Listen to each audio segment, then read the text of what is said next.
So one of the important consequences, pardon me,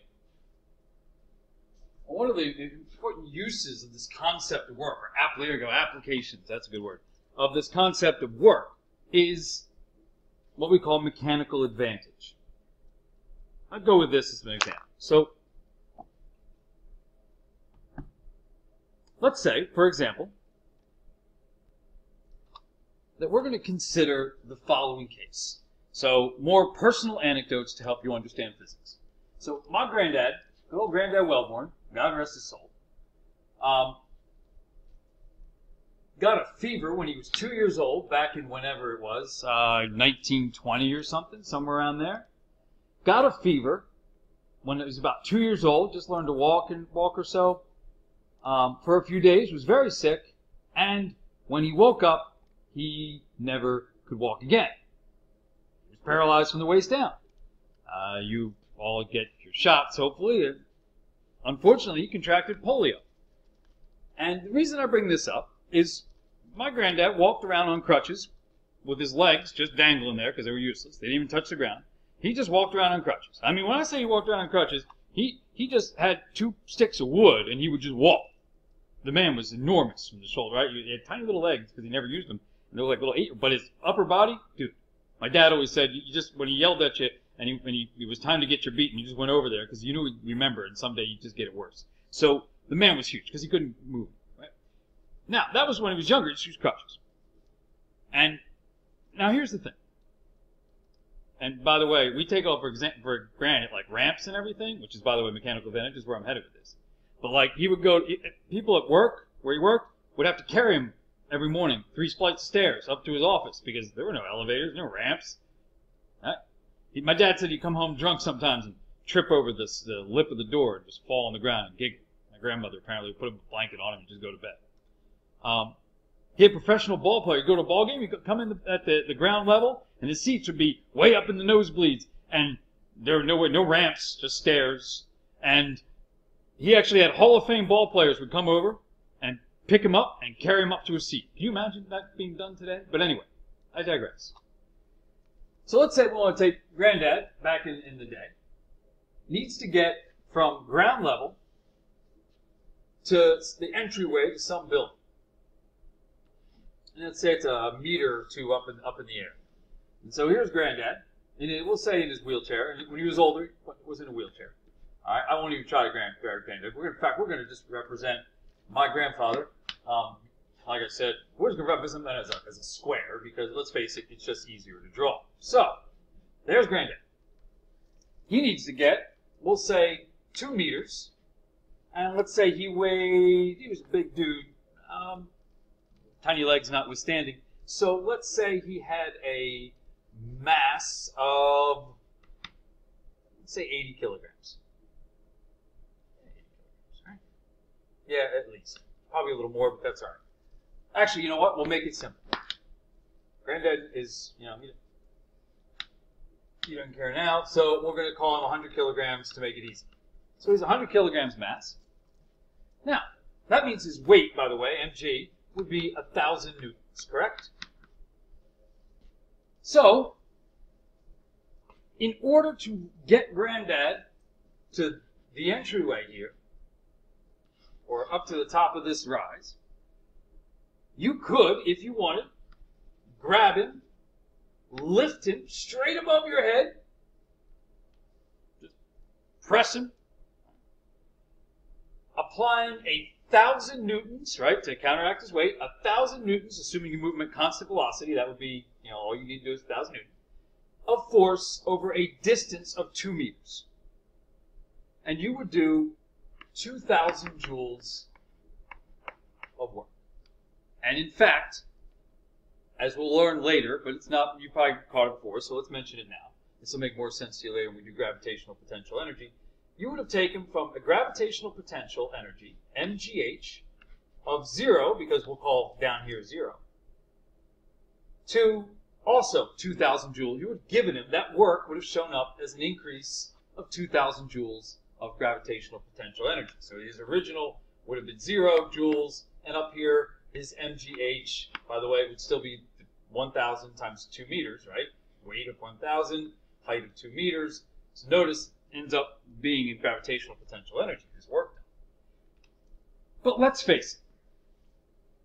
Are you, me, are there very many people on this planet who could take somebody, just picture a grown man in a wheelchair, and just take them and just lift them above your head and put them up there? This is not practical, right? This is not something that most people can do. Humans are limited by the amount of force that they can apply. Arnold Schwarzenegger, less limited, but still limited, right? Well, in his heyday, right? Picture some, whatever. He's probably decrepit now. I can probably beat him up if I want. But I'm a peaceful guy. I don't want to do that. Let's hope this video doesn't get to Arnold Schwarzenegger anytime between now and when the time he dies. So, and I don't wish him ill or anything. Just point being is that this is not a practical thing. We aren't capable of doing that. 1,000 newtons worth of force is not something that most humans are going to be able to do. So we need to trade something here. In order to be able to do this, we can't, by the way, we can't change the amount of work we're going to do.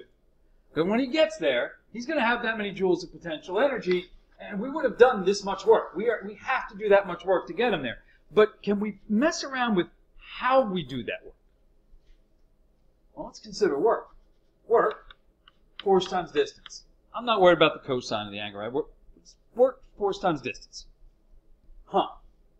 So there's a ceiling on my force. Even the strongest of us has a limit to how much force we can actually bring to bear. But is there a way? What if we could, because we need to make this 2,000. And right now we did it by applying a 1,000 Newton force over a distance of 2 meters. So let's just look at it mathematically. Wow, wouldn't it be nice if we could, say, reduce this force to, like, say, 250 newtons? Something we might be able to handle? And then in order to get, let's see, we'll reduce that by a factor of, what's that, factor of 4, right? So if I make this 8 meters, do I get right back to it? Check me. Is 8 times 250? I don't know. Let's find out. I mean, we could check it, couldn't we? Let's see. Boom. I need to calculate. We can do this. I doubt myself, and it's really sad, but let's make sure I'm right. So 250 times 8. 2,000. All right. I have not completely lost my mind here at 9:12 in the evening. So what if I could do that? What if there was some way to get that same amount of work? And I cannot stress this enough. I cannot stress this. Let me get you back up here. I cannot stress this enough. Either way, no matter how we get them up there, we're going to do 2,000 joules of work. So you want to be careful of this on like a test when they're going to ask you something like, hey, which way gets more work done? And it's the same amount of work.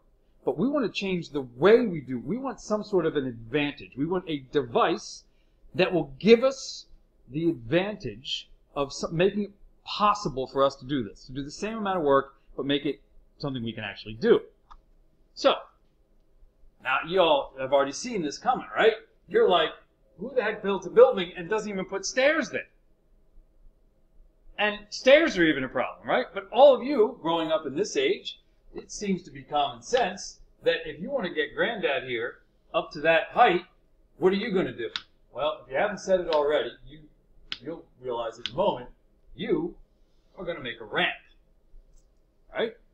This is why we use ramps. Because what a ramp enables you to do, I'm just going to get this, there we go. I may have to click on this one, hold on. So, what this ramp is going to enable us to do is to apply less of a force. So let's see if I can rotate Granddad here. There we go. So, we're going to take Granddad here. Now, do we have to apply 1,000 newtons of force in order to move my grandfather up the ramp? Does this force, to keep him on the ramp, does that have to be 1,000 newtons of force? And the answer is No. If you recall, the parallel component of the weight, so the weight's straight down, so this force is basically ignoring friction. He's in a wheelchair, we can ignore friction. Is basically equal to the parallel component of the weight. And if you recall, that is mg, I believe, sine theta, is going to give us the size of the force that will just keep him moving at constant velocity once we get him started. But point being is that this force would be less than 1,000. And in fact, I could even tell you the angle that it would need to be, and so forth and so on. Because in order to produce, 250 newtons. But for now, let's say we get this angle just right, and now the force that we need to apply to move him up the ramp is just 250 newtons. Well, that means, in this case, and I don't know if the drawing will be perfect with it, but that means that our ramp would need to be 8 meters long. Because we would do that force over a distance of 8 meters and still do 2,000 joules of work and get him up there that way. But the advantage, so to speak, is not that we do less work.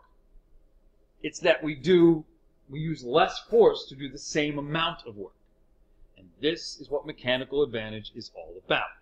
So various ways of giving mechanical advantage are all pretty much the same idea. How can I exchange distance for force to do the same amount of work? So the amount of work is going to be the same.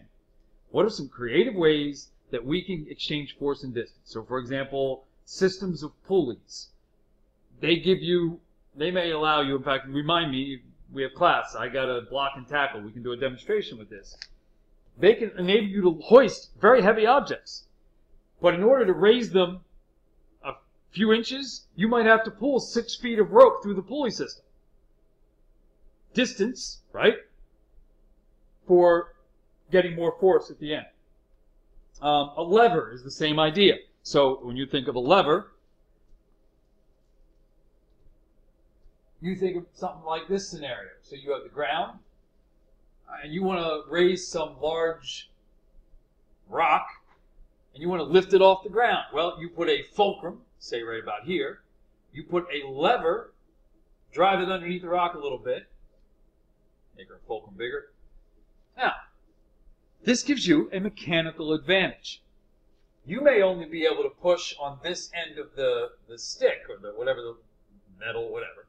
You may only be able to push with 100 newtons of force, but in order to raise this rock, you may need, 400 newtons of force, and you might need 400 newtons at this end to lift it. But that's okay, because when you move this end of that lever this far, right? How far is this going to move? Well, it's only going to move a little bit, right? See, you've traded. For this, you'll do extra distance, and this will produce, it won't move it as far, but it'll apply more force, and you'll be able to lift the rock a little bit. And this is the idea behind mechanical advantage. All mechanical advantage does is enable you to find a creative way to enable you to do little bits of force over longer distances. That's mechanical advantage. Lots of ways to do it. It's not a huge topic in AP Physics 1 on the test, but it is a great thing to help you understand work and the exchange between force and distance. And the important thing is, no matter what, the amount of work you're going to do is the same. So, common question is, which of these ways is going to require more work? And it'll be all the same. Whether I use a ramp, stairs, an elevator. Once I get Granddad from the ground to that height, the way of doing it, use a pulley system, I don't care. He's going to end up having the same amount of work done. But the force might be less if the distance is larger. That's the way mechanical advantage